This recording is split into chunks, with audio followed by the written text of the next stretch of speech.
In 2007, LEGO embarked on an incredible journey. Starting with Cafe Corner, the modular high street now includes a multitude of buildings, everything from banks to pubs to market squares and shops. A true highlight in the LEGO calendar, the modular range is approaching a decade old. What could LEGO be bringing out that could possibly surpass what they've already created? The answer? Assembly Square. The biggest modular to date, the most pieces. Here at Bricks, we have our hands on one, and it's time to get building. So join us as we create Assembly Square, a fitting tribute to the popular modular theme. As with all modulars, you start off building on the floor. The floor is really exciting. We've got a few new pieces appeared. We've got the cut-off corner tile bits, which create these hexagonal patterns which sit around the water fountain in the middle. Instantly, you know you're actually building something special.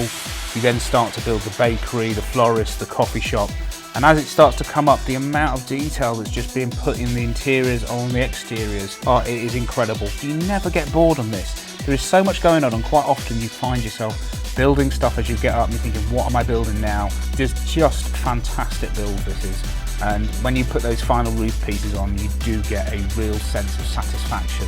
This is a really fun build experience.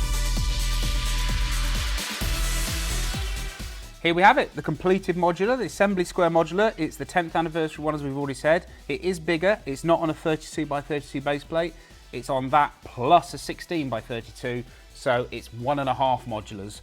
I can honestly say right now, I spent 6 hours building this and it was an absolute pleasure. This has been a really fun building experience. It's crammed full of new pieces, it's crammed full of detail and great techniques. So let's get straight into it. We're going to start off with the figures. So you get this selection of minifigures here. You've got your dentist, your ballerina, you've got your artist, your baker.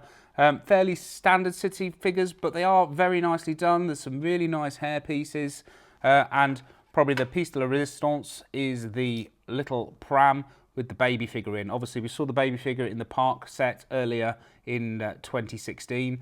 But we get another one here. It's very, very nice. And even down to the little fact of using these steering wheels as wheels for the buggy.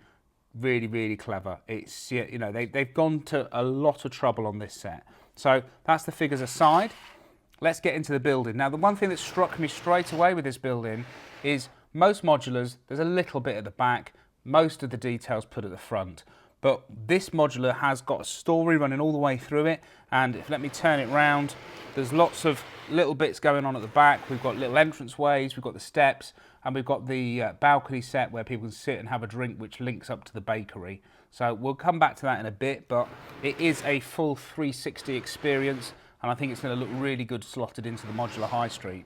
So the basic structure we've got here is these two buildings here are connected, and this one sits on its own, and we've got the lovely little alleyway between the two, so it is connected on the ground floor. So you can take the roofs off. As you can see straight away, the detailing and finishing on the roof, really nice, really clever.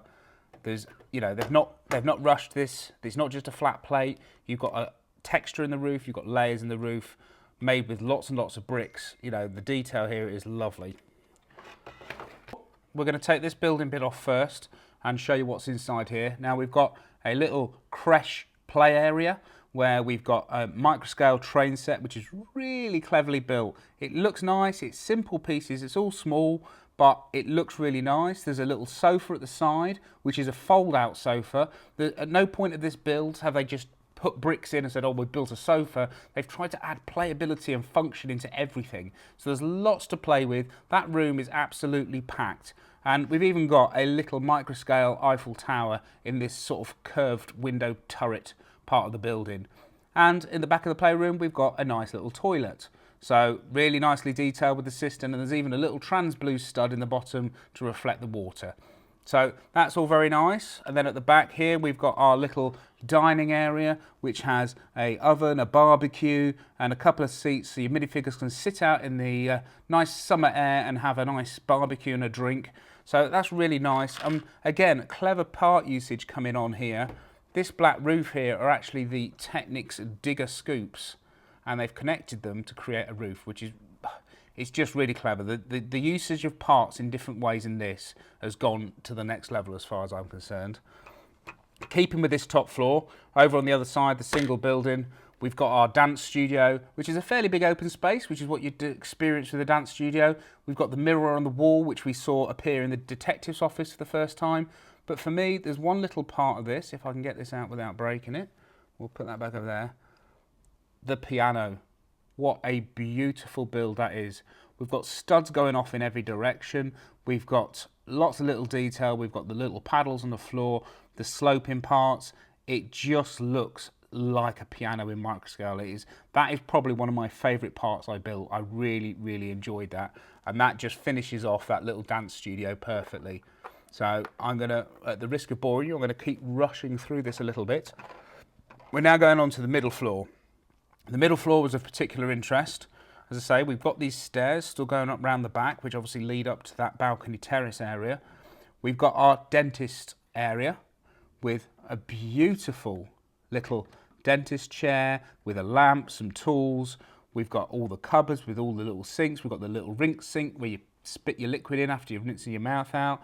There's a little phone on the counter. There's some magazines in the rack. So you've got a reception area that goes straight into the dentist office. I mean, for me, I'd prefer to have some sort of wall there because you don't want to see someone having their face hacked apart while you're sat in the little waiting area. But that's by the by, that's just going into realism a little bit. But there's some lovely details. And then next door, we've got this photographic studio. And again, like the piano, they've created a really nice piece of furniture. And this time it's in the format of an old little camera.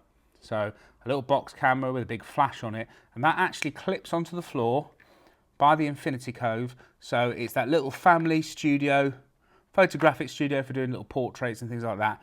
Really, really nice. And to access this, the figures have to come up the back door and they come into the dentist and they have to turn right into the photographic studio. Now that links up really nicely because you often find that in old buildings where they've repurposed an old building with new offices. Quite often you link in between them. So that's quite nice. I do like the dentist surgery. Good use of space, good use of detail. Over onto this other side, as you'll see, the exterior is very similar to the floor above it. This time, instead of having the door and the balcony, it's a window piece at an angle. And this is, again, there's lots of angles used, lots of studs off centre, just to give those little textures on the building. It's quite simple, but really, really effective. And in here, we've got a music studio, we've got a saxophone, we've got a lovely little drum kit down here on the side, and we've got a couple of guitars on the wall. I particularly liked this printed guitar that we have, and that's up on the wall. It's got the strings on it, and it looks like it's dual molded. Very, very nice. So there's your little music office. I'm going to push all these bits to the side now because I'm running out of room. This is a very big set. As I say, it's over 4,000 pieces. Very good to build. The ground floor. Now, this takes the longest to build, mainly because of the tiling, and this is where you get introduced to some really nice, clever techniques. I'm going to start over here with the little coffee shop sign. Very, very simple. We've got some little arms, got the coffee shop built, but it just creates that iconic sort of coffee shop logo, and very simply done. Now, I'm not going to ruin it for you, but when you build that, you'll be surprised at how they've done that. It's very clever. The tiling on the floor around the fountain, you'll see these new corner pieces with the hacked off corner tiles. They appear a lot in that floor, but it allows for some really intricate mosaic work around that fountain. We've got a nice hexagonal pattern around it. So that piece is a particular treat. I like that. And on the bakery front here, we've got what I remember these shuttered doors from my old 80s fire station and been absolutely thrilled by them.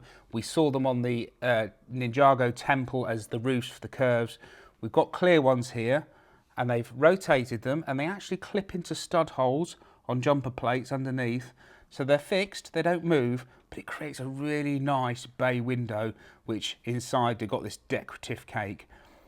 So if I just tip this a little bit, you'll be able to see a bit better.